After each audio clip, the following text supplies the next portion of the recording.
Welcome to this third class of interactive art using sensors and light at HackadayU. I'm Mirabelle Jones, former senior designer developer at Meow Wolf and current instructor of interactive art and design. I'm very excited about this third class because we'll be getting into the first stages of creating projects with moving parts. That's right, we'll be exploring just a little bit of the exciting world of animatronics and robotics. We'll also go further with our understanding of creating interactive programs by learning more about inputs and outputs. We'll also look into creating tools like flowcharts and interactivity matrices to help us plan the logic of our programs. We'll ditch using delay so we can have more than one thing happening at the same time, which is a must if you want to develop programs that have several inputs and outputs. We'll also learn about control hardware, like buttons and switches, and how to use those.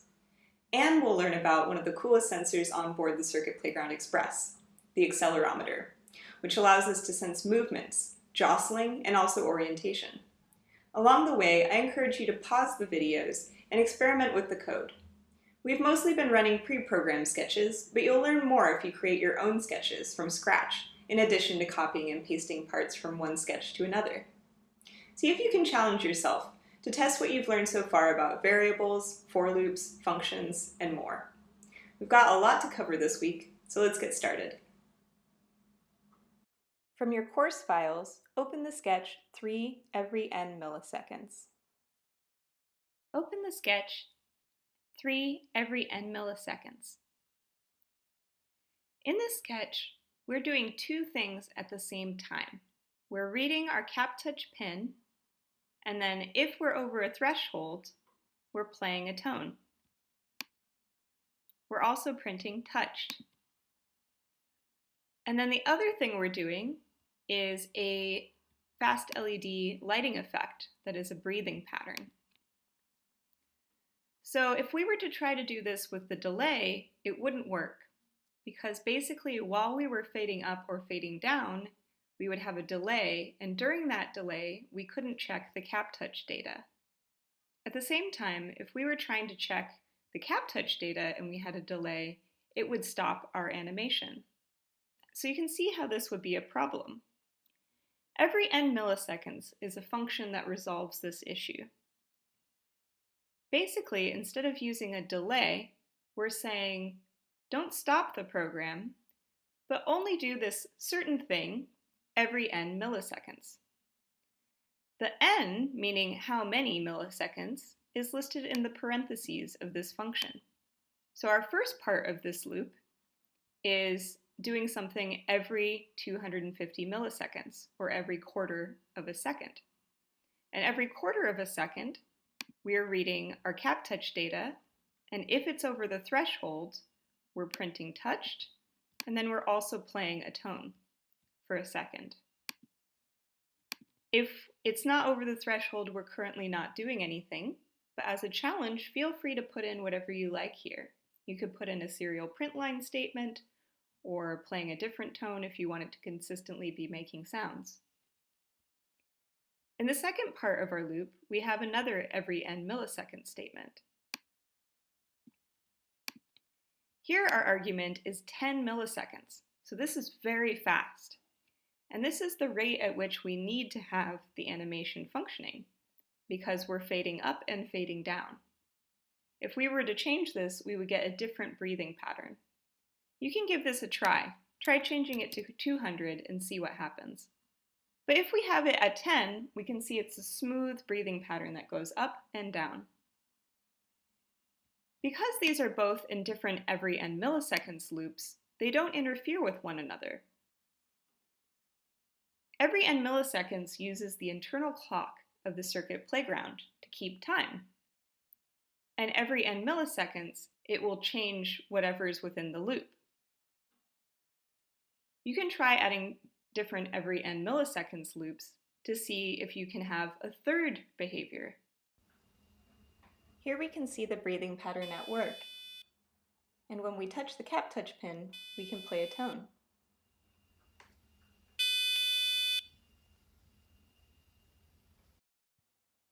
Here you can see the breathing pattern at work inside some organza fabric. Another way to keep time that's a little more organized is using timers. For an example of this, open up the Sketch 3 basic timer. A basic timer allows us to keep track of time. And just like every n milliseconds, we can have something happen by tracking this time value. In this sketch, we have an event update time.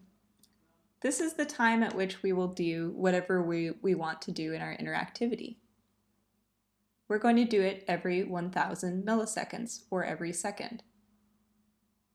Then we have a value to hold the time.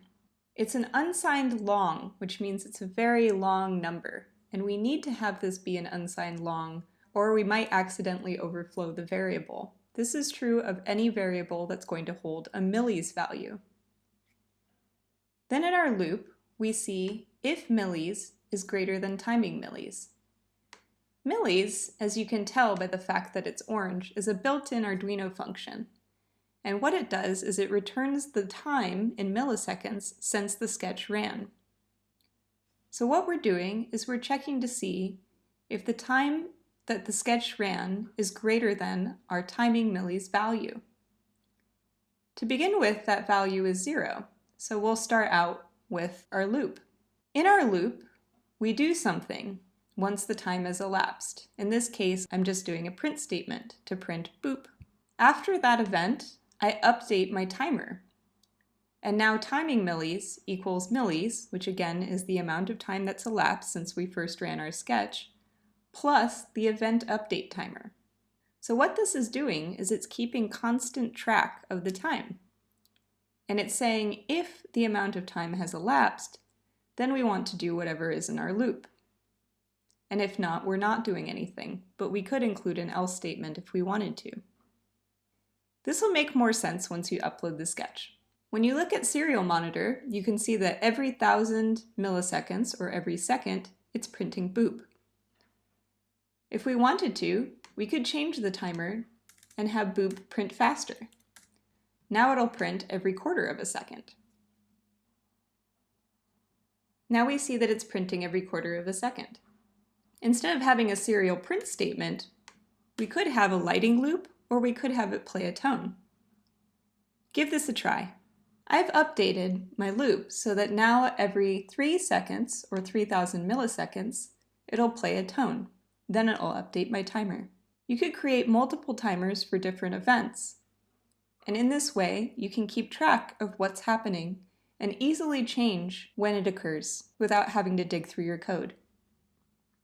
For a sort of tricky challenge, can you rewrite the every n millisecond sketch that has the breathing lighting animation to use a timer instead of every n milliseconds? Give it a try. Up until now, we've explored 2 exciting outputs, lighting and sound. But there's a third output that we're missing that opens up a door for incredibly interesting interactivity, movement. In the next section, we'll hook up our servo to dip our toes into the robust world of robotics and animatronics. We'll learn how to control servos, the difference between servos and motors, considerations for using more robust servos, and in general, how to make projects that have moving parts. We'll also see some work from some of my favorite artists who are working in the fields of installation art and wearable electronics. Let's jump in. So what are servos? Well, a servo is an electronic component that allows us to make projects that have moving parts. Servos can rotate to a specific degree or move back and forth continuously. We'll try this out to see how it works. Servos have a power, a ground, and a data line. The data line is what allows us to control the degree. Servos also come with attachment arms that allow us to attach materials to them, extending their use. These arms will often click in place, and then you can secure them using a screw. You can attach paper clips, paper, and so on to the arms in order to demonstrate other parts that you might want to attach. Unlike motors, servos often can only rotate 180 degrees. This makes them ideal when you want to move something to a specific angle, but not when you want a continuous rotation. In that case, you'd probably use a motor. To connect our servo to our Circuit Playground Express, we're going to want to use the alligator clips that have a male jumper end. You're going to want to make sure that the brown pin goes to ground on your controller, that the red goes to V out, and that orange goes to A3. Open up the sketch 3. Servo position. In this sketch, we aren't including the Adafruit Circuit Playground library. Instead, we're including the servo library. Next, we have our servo pin defined as 10.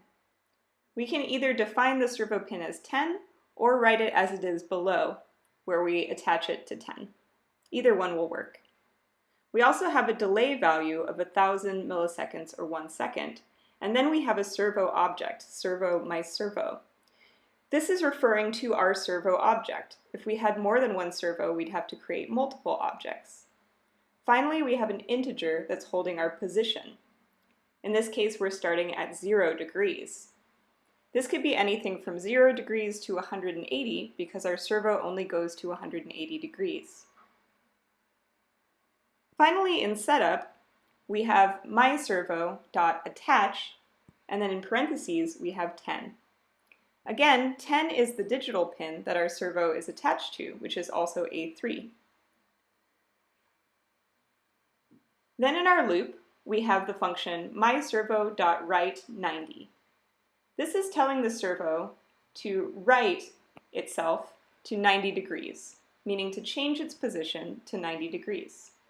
Then we have a short delay of our delay value. In the next line, we have myServo.write0, telling it to go back to 0 degrees, and then another delay. Can you guess what this behavior would be like?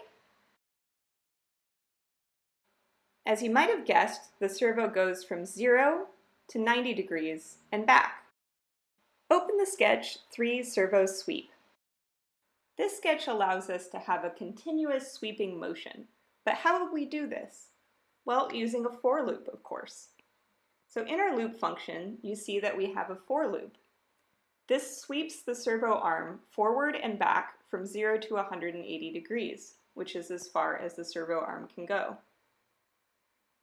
You can see that in our for loop, we're starting with a position of 0. Then, while the position is less than or equal to 180, which is the maximum degree it can go, we want to increment, increasing the position 1 each time. We then have our myServo.write statement and a small delay. In the next loop, we're going from 180 degrees back down to 0, and we're decrementing, so going down each time. And then we have again myServo.write position. Give this a try. Our servo now has a smooth sweeping motion.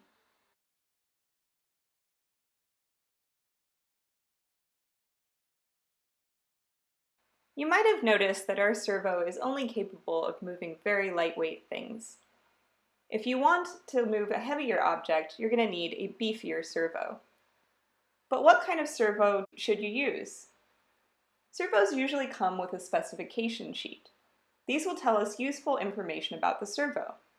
In selecting the servo, you'll want to consider the weight and the resistance of the material and object you're trying to move, as well as the speed and the motion. You'll need a servo that's powerful enough to do the job. It's also important to consider if you need a servo or a motor. Servos, as I mentioned before, are often limited in their range of rotation. Usually they can just do 180 degrees. And motors can usually do a continuous rotation. But continuous rotation servos also exist. And some motors have encoders, so you can rotate to a specific degree, just like with the servo. Motors are usually heavier but have more power, and servos are usually lighter but have less power. You might also be wondering how you choose a motor or servo for your project. Animatronics projects can require a lot of planning when choosing the right parts, especially for a motor or servo. You want to consider speed, torque, and load, as well as the behavior of whatever you're creating. Do you need something that rotates continuously, or do you need it to rotate to a specific degree? Are the lightness of the parts a concern? If you have concerns about what servo or motor to use, I recommend hitting up the Arduino forum or searching on the web to see if someone has done a similar project. Animatronics projects usually use a combination of this position data and sweeping in order to create certain motions. Can you write your own motions? You can try attaching paper clips and paper forms to the arms to brainstorm movements and how you might attach larger objects. More robotics is outside the scope of this course, but if you're interested, I would encourage you to try building a robotic arm or a robotic vehicle using one of these tutorials.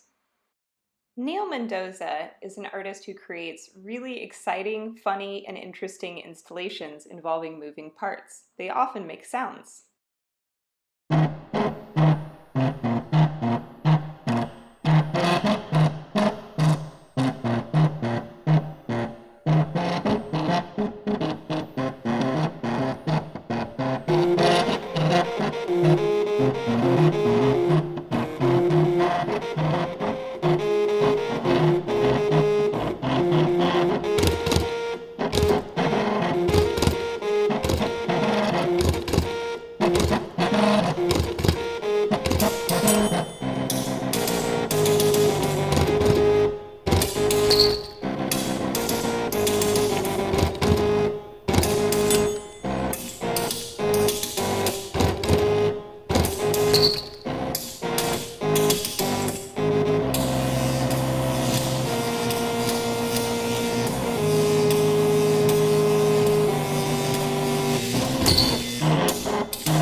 Another interesting robotics project is by Look Mom No Computer. It's a Furby organ.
Anoukwa Precht is a robotic fashion designer who creates dresses with moving parts that display emotions. The spider dress features a proximity sensor. When someone approaches too quickly, the robotic limbs will jut out, creating space for the wearer. The tentacle dress uses facial recognition in order to tell what someone's expression is. If they're happy, the tentacles will dance.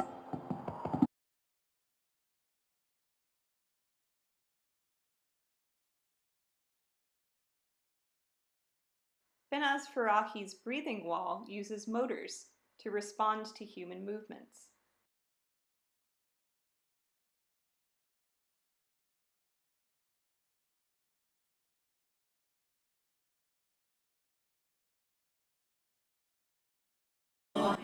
In Benaz's most recent project, Can the Subaltern Speak?, she explores creating a Morse code language with a bunch of tiny eyes that blink using small motors.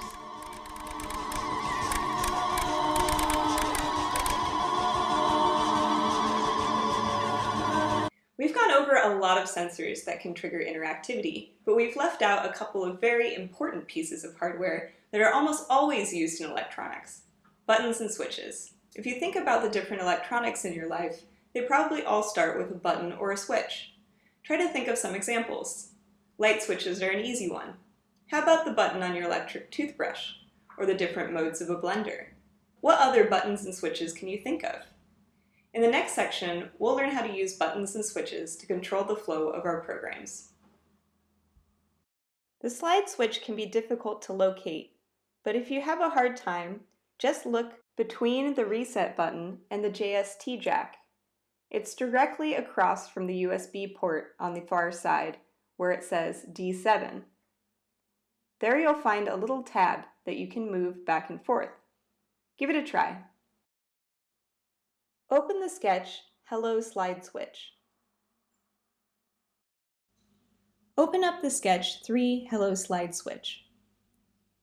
In this sketch, we've set our slide switch object to a Boolean value. A Boolean is either on or off, so it makes sense that we would select this for our slide switch because it can only be in two states, either on or off. Then in our loop, we're reading the slide switch state and setting it equal to slide switch. This is done with circuitplayground.slideSwitch. Then we're printing the state of the slide switch.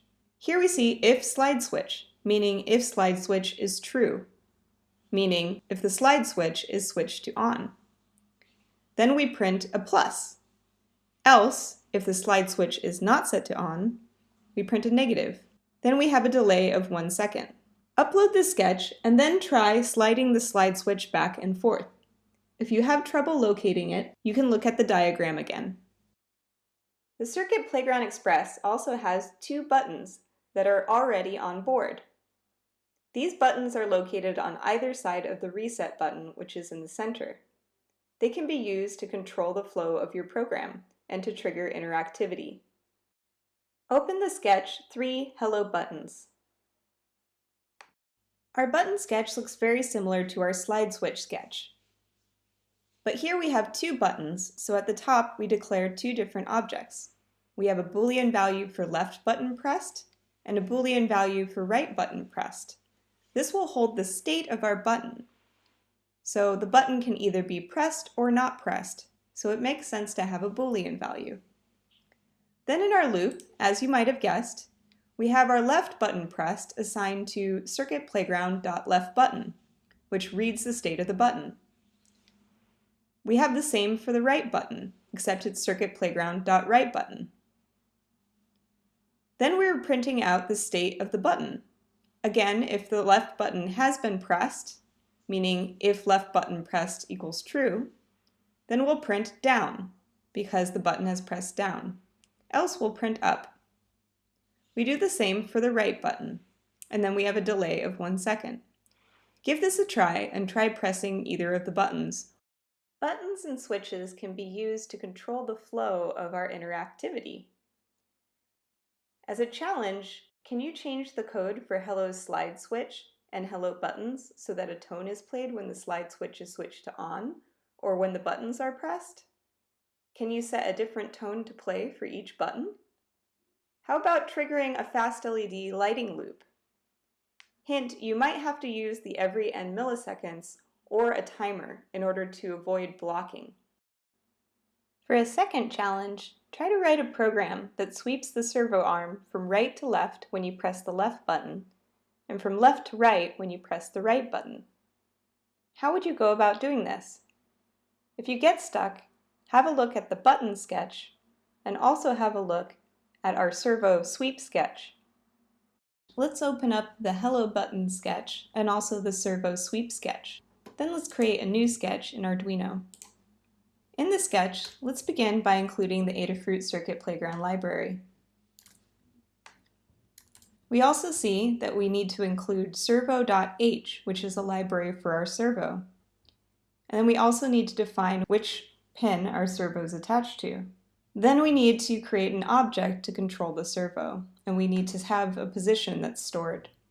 So let's select all of this and copy it into our new sketch. In hello buttons, we need booleans that hold the left and right button press state. So let's copy those two. Now we have everything that's copied before our setup. In setup, we're going to want to have our servo attached to our pin. Then we're going to want to have serial begin so that we can print to serial monitor. And we're also going to want to initiate our circuit playground. That should be everything that we need to do in setup. Now the tricky part is the loop. The main control flow is when the buttons are pressed. So let's copy all of that first.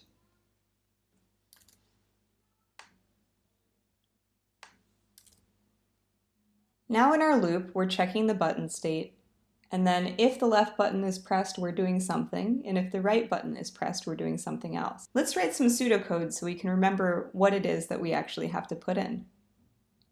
If the left button is pressed, we want to rotate servo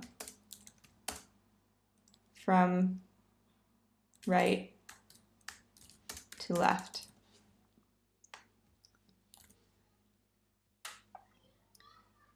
And if our right button is pressed, we want to rotate servo from left to right.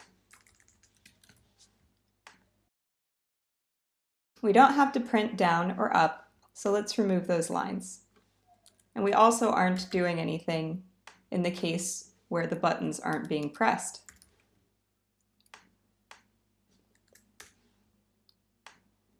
Now we have our pseudocode, and we can start to put in our code for changing our position. In our loop, we see that we're going from 0 degrees to 180 degrees, and then we're going back from 180 degrees to 0 degrees. So what we can do is we can say that for our going from left to right, we can go from 0 to 180 degrees.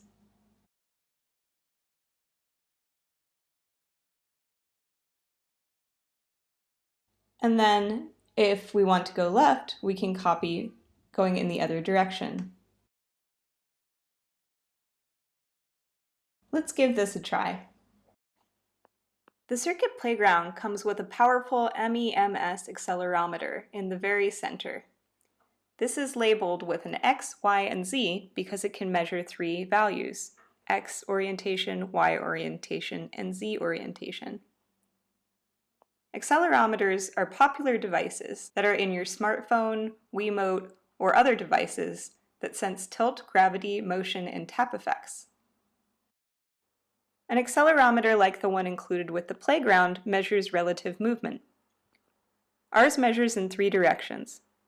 Any change in the location of the accelerometer chip will be registered as changes in the values it sends out. You can use this to detect movement in any of the directions, or you can pull the X, Y, Z values and use the values to see which directions the motion has taken place and how much it has moved. If a project needs to detect movement or measure a movement, an accelerometer is a perfect fit. Our accelerometer also includes support for tap detection, double tap detection, orientation information, i.e. which side is up, which side is down, and free fall detection. Let's learn how to use it by trying it out. From your course files, open the sketch Hello Accelerometer. Open the file Hello Accelerometer and check out the built-in 3-axis motion sensor on the Circuit Playground Express. As you can see, reading motion data from all 3 axes is very easy. It's just 3 different function calls. And then we're just printing the values. Note that motion detection is always relative to the position in which the circuit playground starts. You can't get objective position data from an accelerometer since it's more about motion than location. Put the board on a table with a USB cable facing away from you. Then upload the code and look at serial monitor. The x-axis is aligned horizontally from left to right. In a neutral position, x should always be around 0. If you tilt the board to the left, you'll see that X is positive. If you tilt it to the right, you'll see that X is negative. The y-axis is aligned vertically from bottom to top. In a neutral position, y should always be around 0.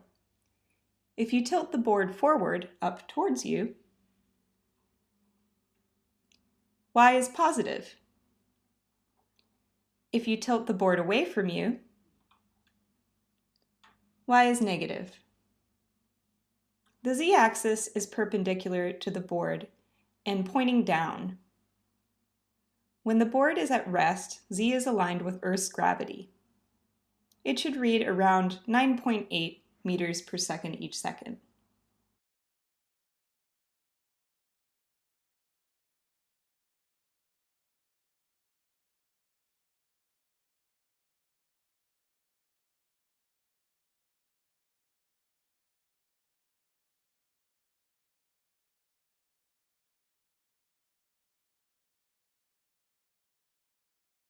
Open up the sketch Hello Accelerometer Lighting. In the sketch Hello Accelerometer Lighting, we'll connect some lighting to the 3 axes of motion. Let's start with something simple. Once you've got this down, you can try experimenting with the animation parameters on your own to create your own motion-based art. In the sketch, we're recording the data for X, Y, and Z, but then we're mapping it to red, green, and blue. You can see that we're using our map function here to convert the max and min values we're seeing from the accelerometer to the range we expect for red, green, and blue, which is between 0 and 255. It's kind of hard to show this effect in a video, but have a look here.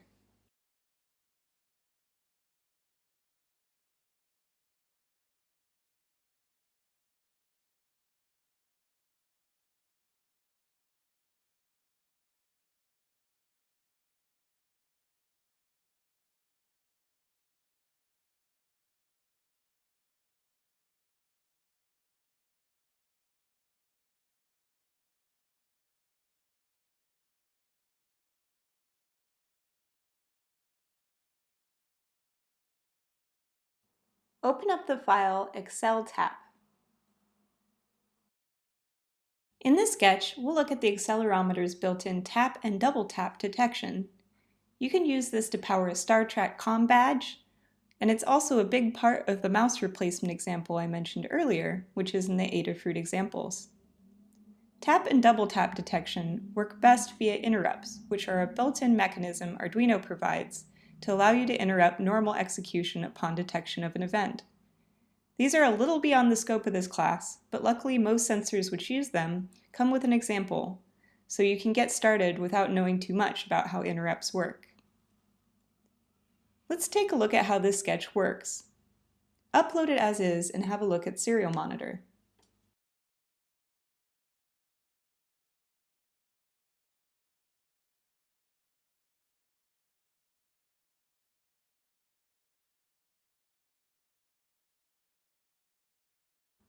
So how is this sketch working?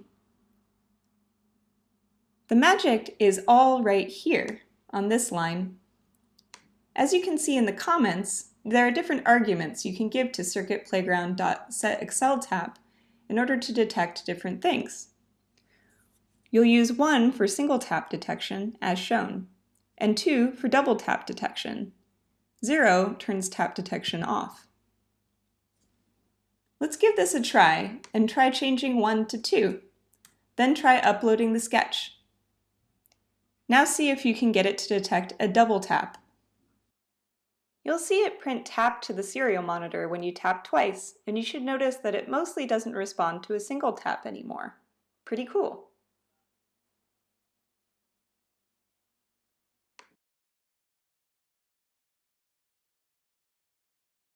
You might be wondering what this line is doing. The first argument takes a digital pin, cplay lis3dh interrupt, which is a defined value that Circuit Playground sets up for you in the library and converts it from an ordinary digital pin to an interrupt. This is the pin Arduino will be watching to trigger the interrupt. Next comes a function, tap time. to be run when the interrupt goes off. Note that you can put literally anything inside your interrupt function, but keep in mind that interrupts will block, i.e. interrupt, normal execution. So normally what you want to do is something quick.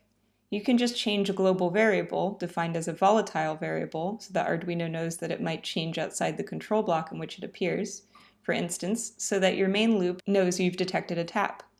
We'll walk through this in a second. The third argument, you see, is falling. The three options here are falling, interrupt when the pin goes from high to low, or rising, low to high, or change, interrupt on both changes. In this case, falling and rising are basically interchangeable since we only care about a tap. But there are times, i.e. when reading a momentary button, when this really matters. As a bonus, what do you think will happen if you set it to change? If you said it'll detect 2 taps every time you tap it, you're right. Give it a try and see what you get. Be sure to change it back to falling afterwards. For more information about interrupts, you can see the Arduino reference. Open up the file Accel Tap Lighting. In Accel Tap Lighting, we'll make our lights respond to a double tap. First, we'll add our usual fast LED boilerplate to the top of the file, and our usual fast LED setup code to set up.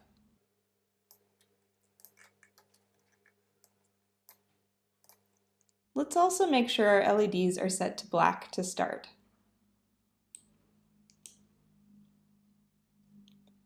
To do so, we'll say fill LEDs, and then LEDs, num LEDs, and then give them a sRGB value of black. Then we'll do a fast LED show call. Then we'll want to create a volatile variable to run our tap detection for us. And let's add a second timer so we can decide how long we want the lights to show after someone taps the circuit playground. Let's make this one volatile so we can use it inside the interrupt. Cool, now we're ready to change our lights. Add the following to the tap time function.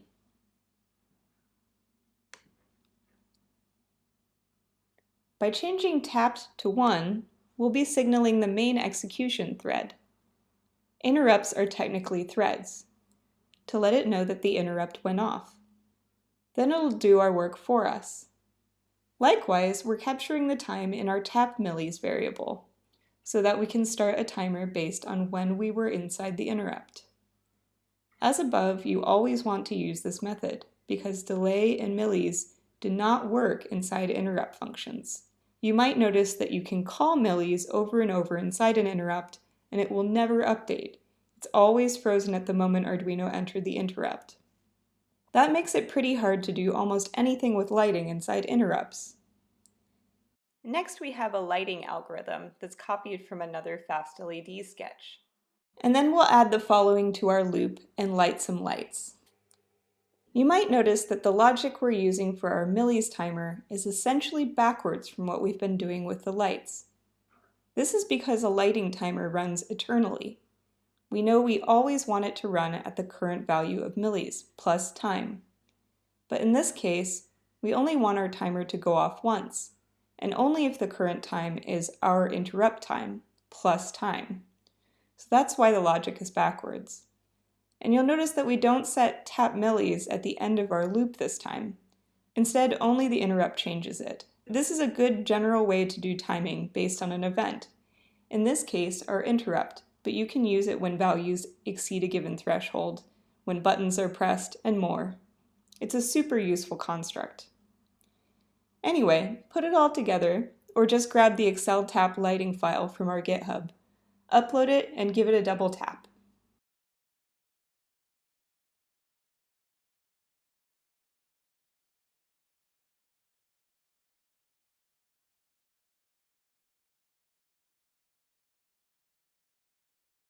By now we've learned enough to work with multiple inputs and outputs and write some pretty complicated logic. As a challenge, can you write a non-blocking program that plays a tone when the Circuit Playground Express is double tapped, does the breathing animation in every n milliseconds all the time, except when A1 has been touched, then it should set all the LEDs to red. Unless the slide switch is set to off, then it should set the LEDs to green. How would you write this? When our projects start to get complicated like this one, it helps to create a flowchart that demonstrates each state and the logic behind each transition. This way we can keep track of what's doing what and when. Here are a couple tools that are excellent for creating flowcharts. These tools also allow you to share documents with friends and coworkers, which can be great for collaboration. Flowcharts usually use certain symbols to designate what that step is in the flowchart.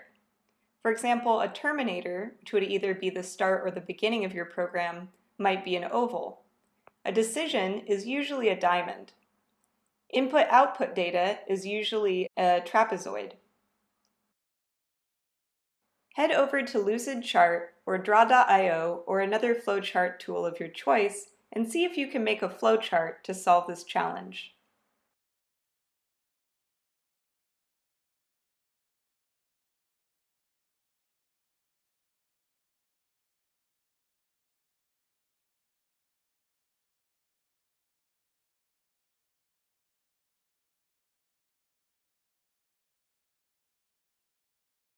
Here's a flowchart that I made in Draw.io. We have our start, and then we have a polling of our inputs and outputs. On the one hand, we want to check if there's been a double tap. If there hasn't, then we don't do anything, but we don't play a tone. If there has been a double tap, then we play a tone. That process happens independently of whether or not the cap touch has been triggered, so we can just count as an independent loop. Next, we want to check if A1 has been touched, meaning if our capacitive touch has been triggered. If not, then we want our LED breathing pattern. But if it has been touched, then we want to check to see if the slide switch is on. If it is, we set all the LEDs to red. If not, then we set them to green.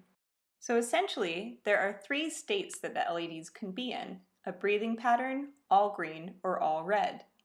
And there's only one state that the speaker's in. It's either playing a tone or it's not. Another useful tool for resolving interactivity questions is an interactivity matrix.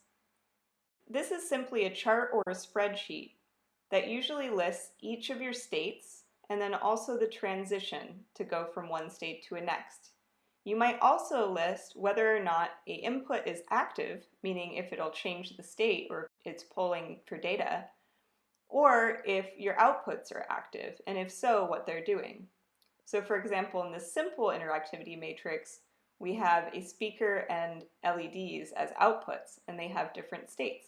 In the first state, we're playing melody A, and we have Cylon.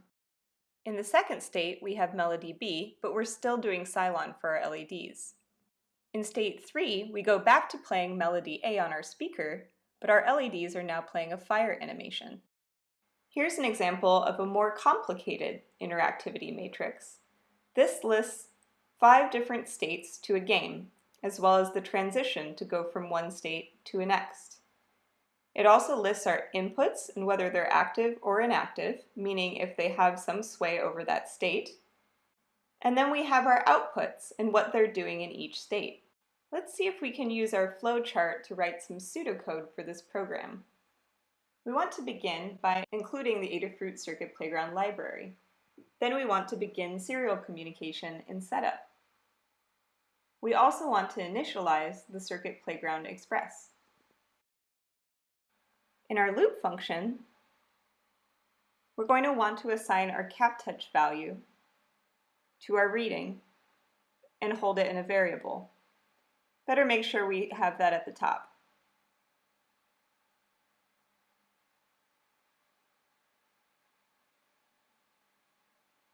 Then we're going to want to check to see if the cap touch pin has been triggered. You might be thinking about using our threshold sketch here. If it has, then we know that we also want to check to see if the slide switch has been set to on. And if it is, just like it says in our flowchart, we want to turn all the LEDs to red. If not, then we want to turn them all to green.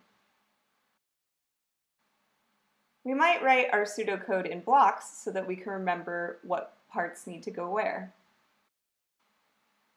So in this case, I know I want to do a double tap check, and I also want to do a cap touch check, and that these will essentially be different functions because they're two independent processes, which is easy to see from my flowchart. If it has been tapped, then we want to play a tone. When I first started as a professional installation artist, I would often do things a bit out of order.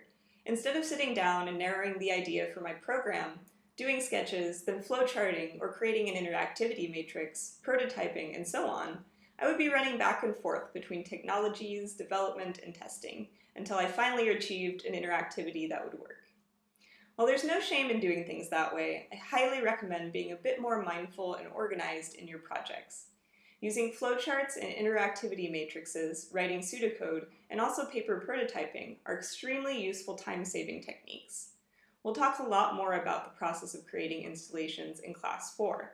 But in the meantime, I'd like you to consider your own creator's process. What does it look like? Do you first turn to sketching, then flowcharting? Or do you launch right into hands-on experimentation? What questions do you ask yourself when you're planning to create something? For example, I like to question whether or not my project really needs the electronics I'm planning to use at all. I've found that when I ask myself this question, I see there's often a simpler way to execute the same idea. If I get too hung up on the use of a single technology, my project runs the risk of becoming tech for tech's sake. And while it's again perfectly acceptable to have a work that demonstrates a cool technology, I feel like the projects which I'm really drawn to and which linger in my mind are the ones which use technology very thoughtfully, i.e. with a really good reason. For a challenge, open up 3 pseudocode. This has all of the pseudocode that we've written so far, but a few things are missing. Can you fill in the blanks and then try to get this sketch to actually work by replacing it with real code? Here are a few things that got left out of the pseudocode, including the FastLED library and defining a threshold value. Also anything related to FastLED setup and anything related in the beginning. We also forgot to include our breathing animation by default.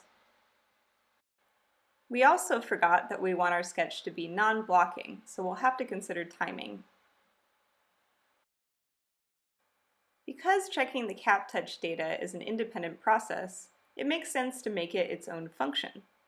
So let's declare a void and check cap lighting. Let's copy our pseudocode into this function so that we can remember what we have to put in there.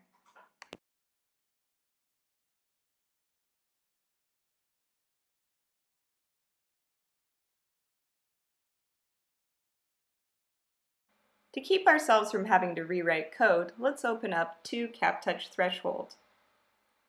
Let's see if anything needs to be carried over. Well, we have to include the Adafruit Circuit Playground library, so let's copy and paste that in. Let's see what else. Well, we define a cap pin and a threshold. We're going to need those too. Let's copy those over. Next, we're beginning serial, and we can copy that too. And we're also initializing the circuit playground. Now we can put that in real code. We don't need to include the delay. Then we want to include our loop for checking the cap touch data and updating it. We can put this inside of our new function. Let's start by copying the line that declares our cap touch data as an integer.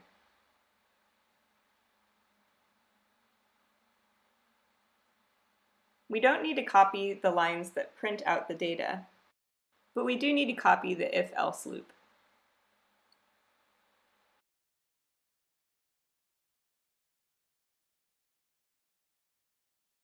Looking at our pseudocode, we can see that if the cap touch pin has been triggered, we want to see if the slide switch has been turned on. Now we want to copy over our if-else loop from our slide switch sketch. And we can paste that right where our pseudocode is.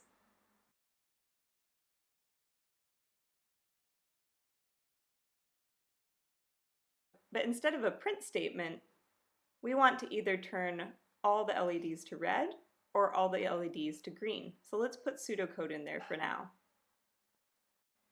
Then in our else statement, we know that we want to do our breathing pattern. So we can copy that over into the pseudocode for that loop.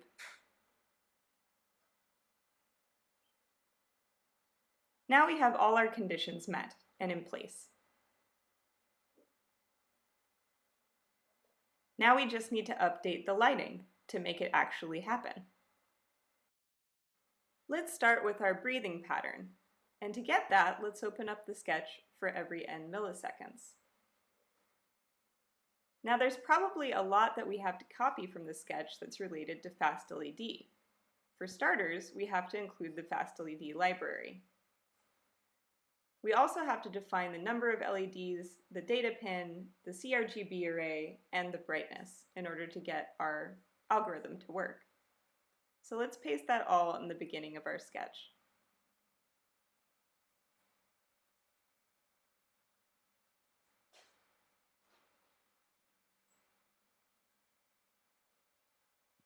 Now if we go down into our setup, we also see that we have to add the LEDs. And the first line there is fast LED add LEDs. So let's copy that over into setup. Then there are a few more lines. This is to fill the LEDs and also to show them and increase the brightness.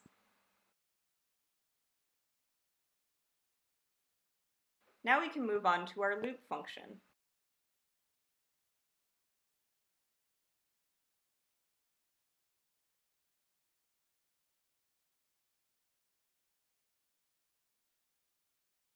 We want to copy the second part, which is related to our animation.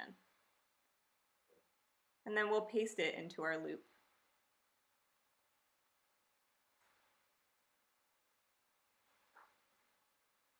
That can go into else. To turn all the LEDs to red and green, we can simply use a for loop. We can copy this from the for loop sketch. And then we just want to paste it in where our pseudocode is.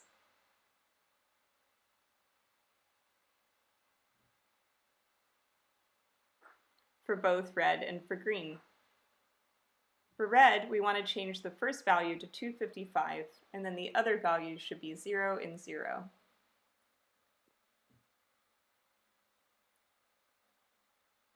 For green, it should be 0, 255, and then 0.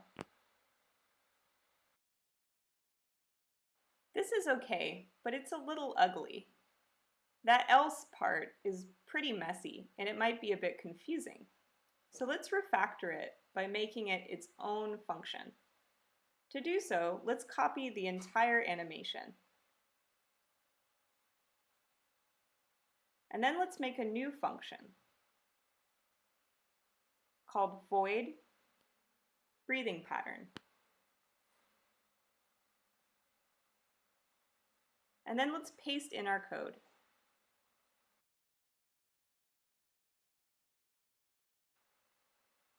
We can then delete it from the loop.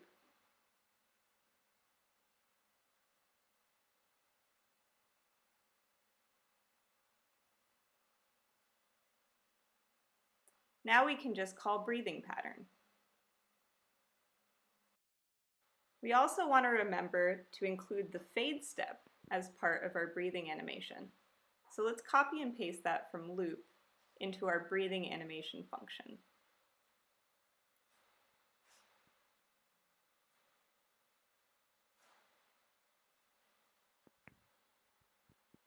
Next, we want to bring in our accelerometer. So let's open up AccelTap and then see what we need to copy over.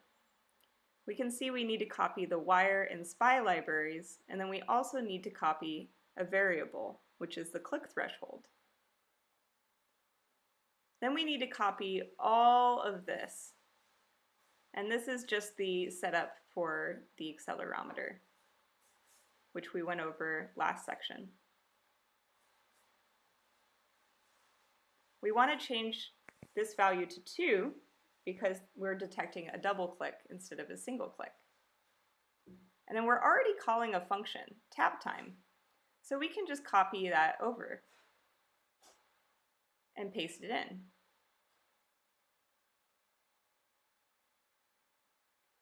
And instead of a serial print statement, we want to play a tone, right? So let's write circuit playground.playTone and then whatever tone we want to play.